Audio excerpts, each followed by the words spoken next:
TV, Driss au micro. Aujourd'hui, Affaire suivante revient sur l'affaire Fiona, une histoire qui a choqué la France et laissé une question sans réponse. Où est le corps de la fillette? Dimanche 12 mai 2013, Clermont-Ferrand. En fin d'après-midi, Cécile Bourgeon se présente au commissariat. Sa fille Fiona, 5 ans, aurait disparu au parc Montjuset pendant qu'elle s'était assoupie sur un banc. Elle dit n'avoir aucun téléphone, avoir cherché pendant 45 minutes, puis s'être résolue à prévenir la police. Très vite, le parc est ratissé. Militaires, chiens, hélicoptères à caméra thermique. Un appel à témoins est lancé, les visages de Fiona tapissent vitrines et réseaux. Ce soir-là et les jours suivants, l'hypothèse de l'enlèvement domine les médias. Mais dès les premières heures, des incohérences apparaissent. Les enquêteurs notent des blancs dans les versions de la mère et de son compagnon, Berkane Makhlouf. La France entière suit leurs appels face caméra.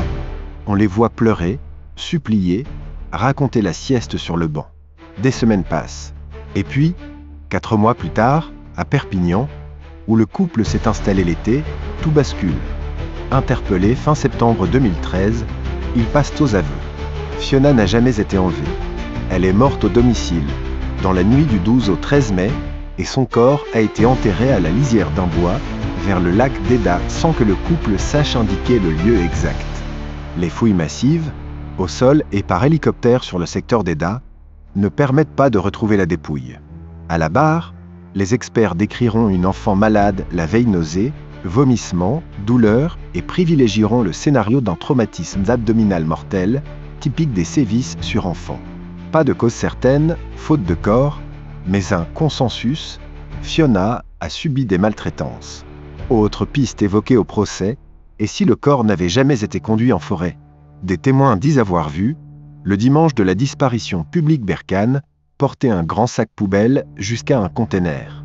La thèse, non prouvée, d'un corps jeté aux ordures s'invite alors au débat. Le commissaire en charge de la sûreté départementale reconnaîtra avoir des regrets. Impossible, des semaines après, de refaire la décharge. Cette hypothèse restera dans l'ombre du dossier. Qui étaient les adultes au centre de l'affaire? Les audiences dévoilent de parcours cabossés. Cécile Bourgeon a un passé chaotique, signale la cour. Enfance heurtée, rupture avec le père de ses 2 aînés, et une plongée dans la toxicomanie héroïne, cocaïne, hashish selon ses avocats. À l'époque des faits, elle est enceinte de 6 mois d'un nouvel enfant. Berkane Makhlouf, compagnon au dossier chargé, est décrit par des témoins comme jaloux et viol. Les deux seront qualifiés d'anciens toxicomanes par la presse au moment du premier procès. La procédure, elle, sera interminable. 2016 Riom, première instance, Cécile Bourgeon, est acquittée des faits criminels, mais condamnée à 5 ans pour non-assistance, dénonciation de crimes imaginaires, recel de cadavres et modification de scènes de crime. Berkane Makhlouf prend 20 ans pour violence volontaire, ayant entraîné la mort sans intention de la donnée VVI et non-assistance. Le parquet fait appel. 2017-2018, le Puy-en-Velay appelle un premier appel avorte sur incident. En février 2018, les 2 accusés sont condamnés à 20 ans de réclusion criminelle. 2019, la Cour de cassation casse la décision, un 4e procès est renvoyé à Lyon. Entre-temps, Cécile Bourgeon sort de détention, elle a purgé ses 5 ans et sa grossesse fait repousser l'audience de janvier à mai 2020, puis la pandémie décale encore. Décembre 2020 Lyon, 4e procès verdict final des assises, 20 ans pour Cécile Bourgeon, 18 ans pour Berkane Makhlouf, le 16 février 2022. La Cour de cassation rejette définitivement le pourvoi de Cécile Bourgeon. L'affaire est juridiquement close.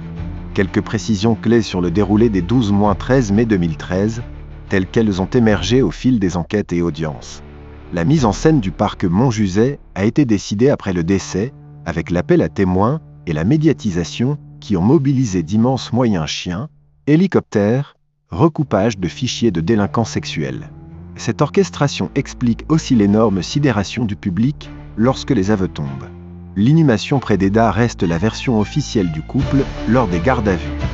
Malgré des reconstitutions et repérages, rien n'a été retrouvé. L'absence de corps a pesé sur l'expertise médico-légale et sur les débats. Au fil de la procédure, des éléments annexes surgissent, notamment des traces de violence sur la petite sœur, relevé à Perpignan en 2013 un point qui illustre le contexte de maltraitance familiale évoqué par l'expertise. En résumé, Driss, ce dossier aura tenu la France en haleine du 12 mai 2013 au 16 février 2022. Les éléments factuels aujourd'hui stabilisés sont clairs. Fiona est morte sous les coups au domicile familial. Sa disparition a été maquillée au parc Montjuset. Son corps n'a jamais été retrouvé. Après 4 procès, la mère est définitivement condamnée à 20 ans de réclusion, son compagnon à 18 ans. Tout le reste, l'endroit exact, la séquence précise des gestes après la mort, demeure dans les zones d'ombre que la justice n'a pu lever. Merci d'avoir écouté Handicap Radio TV. Si ces enquêtes au long cours vous intéressent, abonnez-vous, activez la cloche, et dites-moi quelle affaire suivante vous voulez qu'on creuse.